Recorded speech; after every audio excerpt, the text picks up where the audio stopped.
In the middle of the rubble, a plush Winnie the Pooh toy wearing a red shirt that read "Baby's First Pooh Bear" lay on its side, wedged between jagged chunks of concrete and shards of metal.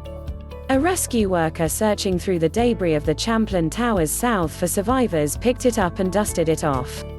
Later, a huddle of firefighters walked a block behind the collapsed 13-story condo, past the tennis courts that had turned into a makeshift base camp for rescue workers, to gently set the bear and other toys under a chain-link fence festooned with photos of those who remain under the debris. The Wall of the Missing has become a key landmark in Surfside, a tiny Florida beach town northeast of Miami.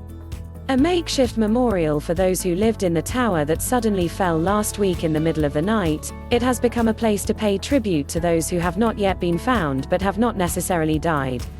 It is also, for many, a place to keep faith that at least some of the 145 people who remain unaccounted for might be alive.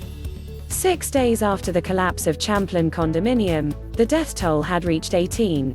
The two of them are still there.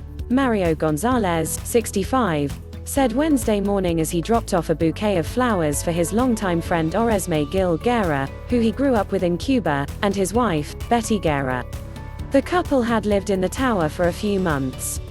"We want to see them, but we have to wait," Gonzalez said as he looked at the ruins of the tower.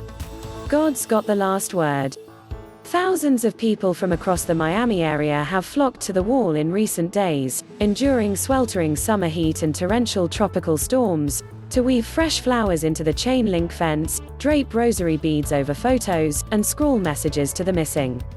"We haven't been able to keep it out of our mind," Maria Noble, a 71-year-old retired Surfside resident, said as she stood in front of the memorial with her daughter, Madeline, and wiped away a tear. "The waiting, the not knowing," she said. "It's so hard." The memorial was set up Friday by Leo Soto, a 26-year-old hospitality student at Florida International University. At 4 a.m., he found himself unable to sleep. His former high school classmate Nicky Langersfeld, who lived in the tower with her husband, Louis Sadovnich, was missing. "They had just gotten married," he said. "She was a beautiful girl. I remember her smile perfectly." Soto also couldn't stop thinking of a young man he had heard about in media reports as having muscular dystrophy, Luis Bermudez.